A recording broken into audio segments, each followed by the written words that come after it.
নমস্কার, কেমন আছেন সবাই? প্রিয়াঙ্কা লাইফস্টাইলের নতুন আরেকটি ব্লগে আমি প্রিয়াঙ্কা আপনাদের সবাইকে স্বাগত জানাই।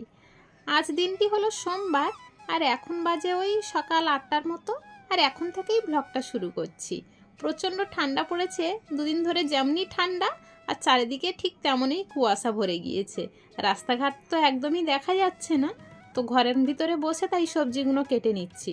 কুয়াশা যদি মাথায় লাগে মাথাটা প্রচণ্ড ব্যথা করে, সেই জন্য আর রিস্ক নিয়ে বাইরের সবজি কাটতে বেরাইনি।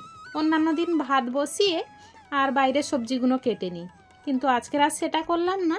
সবজিগুলো আগে ঘরে কেটে গুছিয়ে নিলাম, তারপরে গিয়ে ভাতটা বসাবো। আমি তো উনুনে রান্না করি, ভাবছি একটু আকাশটা কুয়াশাটা একটু ফাঁকা হয়ে গেলে তখন ভাতটা উনুনে বসাবো। এদিকে সবজিগুলো সব কেটে নিয়েছি, আর ডালও নিয়েছি, কিছুটা চালও নিয়েছি। তবে কি হবে আজকেরে সেটা দেখেই বুঝতে পারছেন, তো সেই জন্য আর কিছু বললাম না, এটা আমি সিক্রেট রেখে দিলাম। তবে শেষ পর্যন্ত ব্লগটি দেখতে থাকুন, সব কিছুই বুঝতে পারবেন। তবে আমি তো উনানে রান্না করছি, এক হাতে ফোন আছে আর এক হাতে আমি কিন্তু খুন্তি নাড়ছি, সেই জন্য হয়তো ভিডিওটা একটু কেঁপে যাচ্ছে। তাই বলে প্লিজ একটু খারাপ মনে করবেন না, আমাকে একটু মানিয়ে নেবেন। গত দুদিন ধরে আমি কোনো ব্লগ ভিডিও আপনাদের সঙ্গে শেয়ার করতে পারিনি, তবে আজকের একটা ব্লগ ভিডিও শেয়ার করে দিলাম। তবে আমার ব্লগ ভিডিও আপনাদের ভালো লাগে কি না তাও তো জানি না।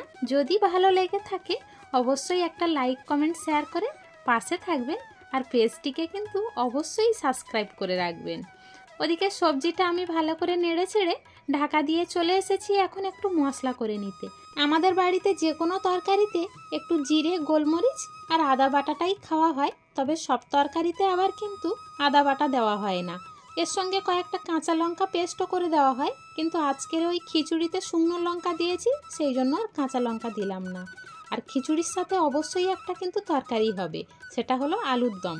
আর আলুর দমে ওই শুকনো লঙ্কাই দেবো তেলের উপরে চিড়ে, আর একটু গুঁড়ো লঙ্কা রয়েছে সেটাই না হয় দিয়ে দেবো, সেই জন্য আর কাঁচা লঙ্কাটা বাড়লাম না। ব্যাস, আপনাদের সাথে গল্প করতে করতেই আমার মশলাটাও বাটা রেডি হয়ে গিয়েছে। চলুন এবার একটু সিলটা ভালো করে ধুয়ে নিয়েছি, এবারে এই যে চলে এসেছি আবার উনানের কাছে। যতটা মশলা বেটেছিলাম তা থেকে অল্প একটু নিয়ে সবজিটা ভালো করে কষিয়ে নেব। তবে সবজিটাতে কিন্তু আমি জল দেব না, এইভাবে হালকাভাবে নেড়ে নেড়ে কষিয়ে নিয়ে এইভাবে কড়াইটা ধরে নিচে নামিয়ে রেখে দেব। আর ভাত ফুটে যাওয়ার পরে ভাতটা হতে যখন একটু বাকি থাকবে তখন কিন্তু এই সবজিগুলো আবার দিয়ে দেব। ব্যাস, এদিকে সবজিটাও নামিয়ে নিয়েছি গল্প করতে করতে। ওদিকে হাঁড়িতে করে কিন্তু জল উনানে দিয়ে দিয়েছি, তবে সম্পূর্ণ উনানটা দেখাতে পাচ্ছি না, যে আগুন জ্বলছে তো অনেকটা, সেই জন্য আগুনটা দেখাতে পাচ্ছি না আমি। জলটা ভালো মতো গরম হয়ে যেতেই চাল আর ডালটা দিয়ে দিয়েছিলাম। আর খিচুড়ি তো এখন আমার রেডি হয়ে গিয়েছে। তৃষ্ণার বাবা তৃষ্ণাকে স্কুল থেকে নিয়ে চলে এসেছে, তাই এখন খাবারটাও রেডি করে দিচ্ছি। আর এখন ওই খিচুড়ি নামিয়ে রাখলাম, আর এদিকে কিন্তু আমার আলুর দম ফুটছে। তবে আলুর দমের কালারটা কিন্তু খুব সুন্দর এসেছে, আর খেতেও ভারী টেস্টি হয়েছিল। আর আমার তৃষ্ণার কাছে খিচুড়ি সত্যি খুবই প্রিয়, তাই দেখুন গরম গরম থালাটা নিয়ে বসে পড়েছে। ওর স্কুল থেকে আজকের টিফিন দিয়েছিল বাঁধাকপির তরকারি আর ভাত। আজকের কিন্তু সেই তরকারিতে মুখ দেয়নি, সেটা আমার জন্য রেখে দিয়েছে। ওই টিফিনটা আমাকেই খেতে হবে। এখনও গরম গরম খিচুড়ি নিয়ে বসে পড়েছে। আর এই খিচুড়িটা আবার কি বলছে জানেন, রাত্রের জন্য অবশ্যই রেখে দেবে। আমি যেন রাত্রে অবশ্যই খিচুড়ি পাই, দুপুরেও খাবে রাত্রেও খাবে, খিচুড়ি ওর এতটাই প্রিয়। তো যাই হোক বন্ধুরা, এদিকে তৃষ্ণার বাবার খাবারটাও রেডি করে দিয়েছি। তৃষ্ণার বাবা তো কাজে যাওয়ার জন্য ব্যস্ত, কিন্তু একটু খিচুড়ি খেয়ে যেতে বললাম, উনি বলল খাবো না, খিচুড়ি যেহেতু গরম, শরীরটা অনেকটাই গরম করে দেয়, তাই জন্য দুপুরেই খাবে।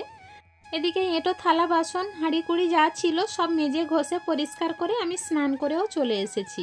আর কয়েকদিন ধরে আমার একটা প্রবলেম হচ্ছে কি জানেন, এই প্রচণ্ড ঠান্ডা পড়ার জন্য আমার চুল যদি একটু ভিজে থাকে প্রচণ্ড পরিমাণে ঠান্ডা লেগে যাচ্ছে, আর কানটাও ভীষণ সমস্যা হচ্ছে।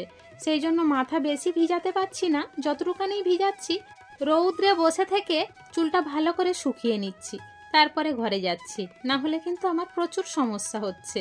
গতকালকের যে জামা কাপড়গুলো কাঁচা ধোয়া করেছিলাম একটাও তো গতকালকের শুকায়নি, সেগুলো আজকের রৌদ্রে দিয়ে শুকালাম। আর আজকের যেগুলো কাঁচা ধোয়া করেছিলাম সেগুলো কিন্তু প্রায় হাফ হাফ শুকিয়ে গিয়েছে।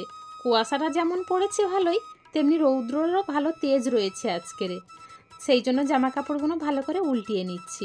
আর জামা কাপড়গুলো উল্টিয়ে পাল্টিয়ে শুকনো করে নিলে তাড়াতাড়ি কিন্তু শুকিয়ে যাবে। চলুন এইবারে থালা বাসনগুলো এইভাবে রেখে দিই ঘরের মধ্যে, পরে না হয় গুছিয়ে নেব। আজকের ব্লগটা তাহলে এখানেই শেষ করছি, দেখা হচ্ছে খুব শীঘ্রই।